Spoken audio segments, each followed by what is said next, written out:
సంగారెడ్డి జిల్లా జహీరాబాద్ డివిజన్లోనూ కుండపోతగా వర్షం కురుస్తుంది. లో లెవెల్ వంతెనను కాల్వలను తలపిస్తుండటంతో గ్రామాలకు రాకపోకలు నిలిచిపోయాయి.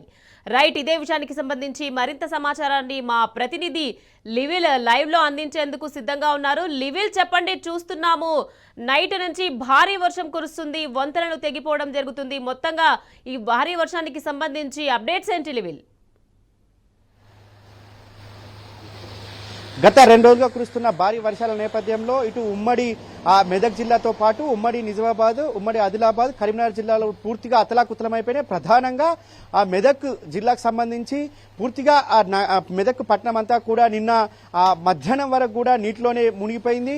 ఇవాళ దాదాపు చాలా చోట్ల కరెంటుకు అంతరాయం కలిగింది, చాలా చోట్ల కల్వర్ట్లు తెగిపోయినాయి, పూర్తిగా జల దిగ్బంధంలోనే ఉంది. ఇవాళ ప్రధానంగా నిన్నటి నుంచి మళ్లీ ఎడతెరిపి లేకుండా కురుస్తున్న వర్షానికి లోతట్టు ప్రాంతాలు ఇంకా జలమయంలోనే ఉన్నాయి. చాలా చోట్ల లోతట్టు ప్రాంతాలతో పాటు కరెంటు సబ్ స్టేషన్లు అన్ని కూడా మునిగిపోయిన పరిస్థితి కనిపిస్తుంది. కరెంటు లేక చీకట్లోనే మగ్గుతున్న పరిస్థితి కనిపిస్తుంది. నిన్న ధూప్ సింగ్ తండాకు సంబంధించి అవేలి గణపురం మెదక్ నియోజకవర్గంలోని అవేలి గణపురం ధూప్ సింగ్ తండాలో దాదాపు 60 కుటుంబాలు నివసిస్తాయి. వారంతా కూడా భయం గుప్పిట్లోనే రాత్రంతా కూడా గడిపారు. వారంతా ఇళ్లపైకెక్కి తలదాచుకున్నారు. కానీ పైకెళ్లి వర్షం, కింద కరెంటు లేకపోవడం, చుట్టూ నీరుండడంతో వారంతా కూడా భయంగా గడిపినట్లు కూడా వారంతా చెప్తున్నారు. ప్రభుత్వం నుంచి ఎలాంటి సహాయ సహకారాలు అందలేదని కూడా వారంతా కూడా ఆగ్రహం వ్యక్తం చేస్తున్నారు. కనీసం ఇన్ఛార్జ్ మంత్రిగా ఉన్న వివేక్ వెంకటస్వామి కూడా ఇటువైపు చూడలేదు, కనీసం కన్నెత్తి చూడకపోగా కనీసం అధికారులకు కూడా ఆదేశాలు జారీ చేయలేదని చెప్పేసి కూడా వారంతా ఆగ్రహం వ్యక్తం చేస్తున్నారు. మరోపక్క దామోదర్ రాజనరసింహ మెదక్ జిల్లా నుంచి ప్రాతినిధ్యం వహిస్తున్నారు. దామోదర్ రాజనరసింహ కూడా కనీసం పట్టింపు చర్యలు చేపట్టట్లేదని చెప్పేసి కూడా ఆగ్రహం వ్యక్తం చేస్తున్నారు. పూర్తిగా నిండు కుండలాగా మారిన జలాశయాలన్నీ కూడా పెద్ద ఎత్తున పొంగి పొరులుతున్నాయి. ఆ స్థానికంగా ఉన్న ప్రజలను కూడా అప్రమత్తం చేయడంలో ప్రభుత్వం పూర్తిగా వైఫల్యం చెందింది.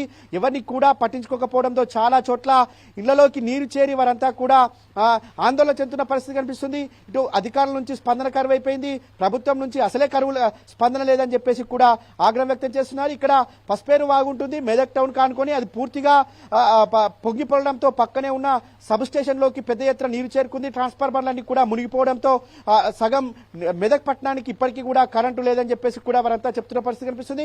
మరోపక్క కామారెడ్డి జిల్లాకు సంబంధించి కూడా పెద్ద ఎత్తున వానలు ముంచెత్తడంతో కామారెడ్డి పట్టణం కూడా పూర్తిగా మునిగిపోయిన పరిస్థితి కనిపిస్తుంది. అక్కడ కూడా సహాయ చర్యలు చేయడంలో విఫలమైంది ప్రభుత్వం అని కూడా దుమ్మెత్తిపోస్తున్నారు. ఇటు సదాశివపేట కావచ్చు, సంగారెడ్డి కావచ్చు, జైరాబాద్ నియోజకవర్గాల్లో కూడా పెద్ద ఎత్తున కుండపోత వర్షానికి వాగులు వంకలన్నీ కూడా పొంగిపోతున్నాయి. చాలా చోట్ల చెరువులకు గండిపడ్డాయి, చాలా చోట్ల వాగులన్నీ కూడా తెగిపోయిన పరిస్థితి కనిపిస్తుంది. ప్రభుత్వం చర్యలు చేపట్టడంలో విఫలమైందని చెప్పేసి కూడా చెప్తున్నారు. ఇటు ప్రధానంగా సిద్దిపేట జిల్లాకు సంబంధించి కూడా పెద్ద ఎత్తున వర్షపాతం నమోదు కావడంతో తొగుట మండలంలోని దాచారం గ్రామంలో చాలా చోట్ల ఇళ్లలోకి నీరు చేరింది. వారంతా కూడా అవస్థలు పడుతున్నారు. చాలా చోట్ల ఈ నీటితో పాటు పాములతో పాటు ఇతర విష సర్పాలు కూడా ఇళ్లలోకి వచ్చినట్లు కూడా వారంతా చెప్తున్నారు. వారు ఏదైతే సామాన్లు ఉంటాయో అవన్నీ కూడా తడిసిపోయినట్లు కూడా వారంతా చెప్తున్నారు. మాకు ప్రభుత్వం నుంచి కనీసం కూడా స్పందన లేదు, మేము ఎవరికి చెప్పుకోవాలో అర్థం కావట్లేదు, గత 10 ఏళ్లలో ఎన్నడూ కూడా ఈ విధంగా జరగలేదు, ఇవాళ జరిగితే కనీసం కూడా పట్టించుకున్న నాదులు లేదంటూ కూడా వారంతా ఆగ్రహం వ్యక్తం చేస్తున్న పరిస్థితి కనిపిస్తుంది.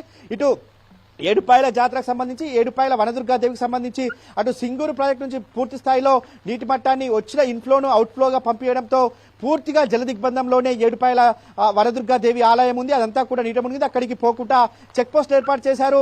ప్రధానంగా ఎస్పీతో పాటు ఇతర ఉన్నతాధికారులు ఎప్పటికప్పుడు మానిటరింగ్ చేస్తున్నారు. కానీ ఇరిగేషన్ శాఖ అధికారులు కనీసం కూడా చర్యలు చేపట్టట్లేదు. ఇటు అన్ని చోట్ల గన్లు పడ్డ పరిస్థితి మనకు తాజాగా కనిపిస్తుంది.